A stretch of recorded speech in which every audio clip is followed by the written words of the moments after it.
নমস্কাৰ মই বৰ্তমান উপস্থিত আছোঁ বজালীৰ কহৰা চকত নেশ্যনেল হাইৱেৰ পৰা দক্ষিণ চাইডত মই উপস্থিত আছোঁ আৰু ইয়াত আজি আপোনালোকক জনাব বিচাৰিছোঁ নতুনকৈ এখন স্কুটিৰ ডিলাৰ ইয়াত আজি অপেনিং হ'বলৈ গৈ আছে। ইয়াত লিখা আছে ডেকা ইলেক্ট্ৰিক অটোছ আৰু ক'ব বিচাৰিছোঁ ইয়াত কেনেকুৱা ধৰণৰ সুবিধা আছে অলপমান ইন্ট্ৰডাকশ্যন এটা দিব বিচাৰিছোঁ।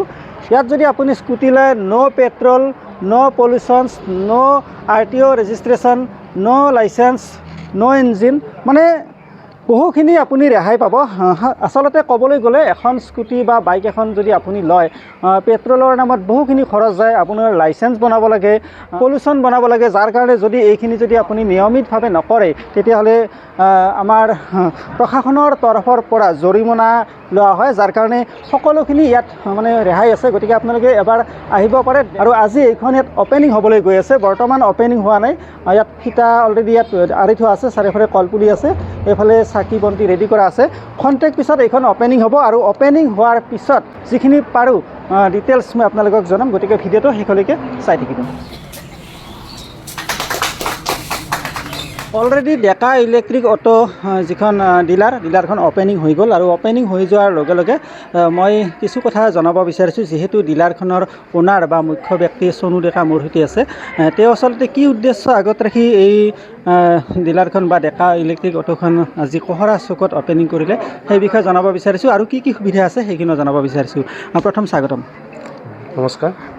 কেনেকুৱা উদ্দেশ্য আগত ৰাখি ইয়াত অপেনিং কৰা হৈছে আজি এইটো আমাৰ যিখিনি আমাৰ গাড়ী ৰখা হৈছে সকলোবোৰ গাড়ীয়ে আমাৰ ইলেক্ট্ৰিক ভাৰ্জনৰ গাড়ী আৰু এই গাড়ীখনৰ মানে উদ্দেশ্য মানে কোনো পৃথক নহয়, ইঞ্জিনেবল গাড়ী নহয় যদিও, কিন্তু গাড়ীৰ গোটেই এভৰিথিং গাড়ীৰ বহুখিনি সুবিধা আছে, মানে পেট্ৰল নালাগে, ডিজেল নালাগে বা এইবিলাক একোৱেই দৰকাৰ নাই। হয়, কোনো ডিজেল নালাগে, কোনো পেট্ৰল নালাগে, কোনো পলিউশ্যন, RTO ৰেজিষ্ট্ৰেশ্যন কোনো নালাগে, লাইচেন্স নালাগে আৰু কোনো মেইনটেনেন্স বুলি গাড়ীখনৰ কোনো একো মেইনটেনেন্স নাই। ছাৰ্ভিচিঙৰ ক্ষেত্ৰত কেনেকুৱা সুবিধা আছে? ছাৰ্ভিচিংখিনিও আমাৰ ইয়াতে হ'ব গোটেইখিনি। ছাৰ্ভিচিঙত বাকী যিহেতু বেটাৰী স্কুটি, যিকোনো বেটাৰীৰ প্ৰব্লেম হ'লে আমাৰ তাত উপলব্ধ হ'ব। আৰু এটা কথা জানিব বিচাৰিছোঁ যে যিসকল নতুন মানে গ্ৰাহক ইয়াত আহিব, আজি যিহেতু অপেনিং হৈ গ'ল, তেওঁলোকৰ কাৰণে কেনেকুৱা ধৰণৰ অফাৰ আছে গাড়ীখন লোৱাৰ ক্ষেত্ৰত? গাড়ীখন লোৱাৰ ক্ষেত্ৰত মূল্য চালে মূল্য দিয়ক বহুত কম আৰু তেওঁলোকৰ কাৰণে পাৰ স্কুটি আমি এটা ভাল ব্ৰেণ্ডৰ আমি হেলমেট প্ৰভাইড কৰিম তেওঁলোকক। ডাউন পে'মেণ্ট কিমান দিব লাগিব? বৰ্তমানলৈকে ডাউন পে'মেণ্ট আমাৰ এতিয়ালৈকে হোৱা নাই, কিন্তু ডাউন পে'মেণ্ট যিহেতু গাড়ীখন মূল্য অতি কম, 10,000 পৰা 15,000 ডাউন পে'মেণ্ট পাই যাব। টোটেল এভাৰেজ প্ৰাইচ কিমানমান হ'ব এখন স্কুটিৰ? এখন স্কুটিৰ এভাৰেজ প্ৰাইচ চালে 42। বাপৰে, বহুত কম। মানে এখন স্কুটি আজিকালি যদি কিনিবলৈ যোৱা যায় মাৰ্কেটত তেতিয়াহ'লে আপোনালোকে 80,000, 90,000 তেনেকুৱা ধৰণৰ পে'মেণ্ট দিব লাগিব, কিন্তু ইয়াত আপোনালোকে 40,000 পৰা প্ৰায় 50,000 40,000 পৰা 50,000 টকাৰ ভিতৰত আপোনালোকে স্কুটি লৈ যাব পাৰিব। আৰু এটা কথা আপোনালোকক জনাব বিচাৰিছোঁ যে ইয়াত অকল স্কুটিয়ে নহয়, পিছলৈকেও 3চকীয়া বা 4চকীয়া তেনেকুৱা সুবিধা ইয়াত ভবা হৈছে ন? 3চকীয়া ই-ৰিক্সা হওক, মালটানা ই-ৰিক্সা হওক, সকলোখিনি পাম ইয়াত। বাইকো পাব? বাইকো আহিছে ফেব্ৰুৱাৰীৰ পৰা বাইক। যিহেতু আজি প্ৰথম অপেনিং হৈ গ'ল, গতিকে প্ৰথম দিনা জাষ্ট আজি অপেনিংহে কৰা হৈছে, গতিকে লাহে লাহে সকলোখিনি সুবিধা ইয়াত উপলব্ধ হ'ব আৰু আপোনালোকক মই লোকেশ্যনটো শেষলৈকে জনাম। আৰু এই চকতে আমাৰ তৰফৰ পৰা শুভেচ্ছা থাকিল, যিহেতু আমাৰ অসমীয়া ডেকা ল'ৰা এজনে সুন্দৰ এটা ব্যৱসায় কৰিবলৈ আগবাঢ়ি আহিছে, আমাৰ চেনেলৰ তৰফৰ পৰা তেওঁলৈ শুভেচ্ছা থাকিল। আৰু শেষত আমাৰ দৰ্শকক কি আহ্বান জনাব? ইয়ালৈকে অহাৰ কাৰণে শুভকামনা থাকিল আৰু সকলোৱে ভাল পাব ইয়াত আহিলে। আৰু যদি আমাৰ ভিডিঅ' চাই অহা বুলি কয় নিশ্চয় কিবা হ'লে ডিছকাউণ্ট থাকিব ন? অভিয়াছলি থাকিব। থেংক ইউ দেই। Thank you. মোৰ লগত আছে আমাৰ এগৰাকী সকলোৰে চিনাকি বাইদেউ, ACP দলৰ বাইদেউ, ZPCৰ এগৰাকী নিৰ্বাচিত প্ৰাৰ্থী, আৰু বাইদেউৰ পৰা সবিশেষ জনাব বিচাৰিছোঁ। তেওঁ যিহেতু আজি ফিতা কাটি অপেনিং কৰিলে, তো বাইদেউ কি ক'ব এই মুহূৰ্তত? কেনেকুৱা এটা অনুভৱ মনত? ভাল লাগে বহুত। আমাৰ ইয়াতে আহি বহুত ভাল লাগিছে। মোৰ ৰাইজে মোক বহুত সহায় কৰিছে। মই 5 বছৰ ৰাইজৰ কাম কৰি যাম, এইটোৱে মোৰ আশা। মই ৰাইজৰ লগত সদায় আছোঁ। বজালীৰ কোনটো এলেকা পৰে আপোনাৰ? এলেকাটো কোনখিনি? আমাৰ দক্ষিণ পশ্চিম বজালী। দক্ষিণ পশ্চিম বজালী। আৰু এইফালে দাদা আছে, দাদাৰ পৰা খুব চুটিকৈ জানিব বিচাৰিছোঁ। দাদা মানে তামোল খাই আছে, তথাপিতো যি পাৰে অকণমান কৈ দিয়ক।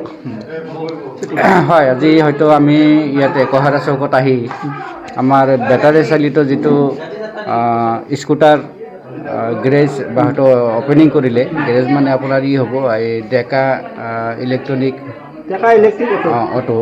অটো এইটো শ্ব'ৰুম যিটো হয়তো উদ্বোধনী কৰিলে আমাৰ JPC বাইদেউ সঁচাকৈ ভাল লাগিছে আৰু ইয়াৰ এটাই ভাল লাগিছে যে আমাৰ সম্পূৰ্ণ ইয়াতে ইলেক্ট্ৰনিক এইটো আপোনাৰ বেটাৰী চালিত যিহেতু ইয়াতে পেট্ৰল ডিজেলৰ কোনো নালাগে যাৰ কাৰণে আমাৰ এই অঞ্চলৰ লগতে গোটেই অসমৰে ভাল এটা লাভৱান হ'ব ল'ৰা ছোৱালীখিনিয়ে মানুহখিনিয়ে যে কাৰণ আজি দূৰ দূৰণিলৈ যাব লাগিলে বা হয়তো আমাৰ ডেকা ল'ৰা ছোৱালীক যদি গাড়ী দি দিওঁ তেওঁলোকে বহুত স্পীডত গাড়ী চলায় এইটো যিহেতু সীমিত এটা স্পীড আছে বেছি স্পীডত নাযায় গতিকে এই গাড়ীটো অতিকৈ ভাল লগা গাড়ী সঁচাকৈ ভালো লাগিছে আৰু মই ভাবোঁ সম্পূৰ্ণ মানুহ ইয়াৰ দ্বাৰাই উপকৃত হ'ব তো ভিডিঅ'টোৰ শেষত মই আপোনালোকক লোকেশ্যনটো ভিডিঅ' সহকাৰে দেখুৱাব বিচাৰিছোঁ গতিকে ভিডিঅ'টো চাই থাকিব আৰু আপোনালোকক জনাব বিচাৰিছোঁ যদিহে আপোনালোকে এখন স্কুটি ল'ব বিচাৰে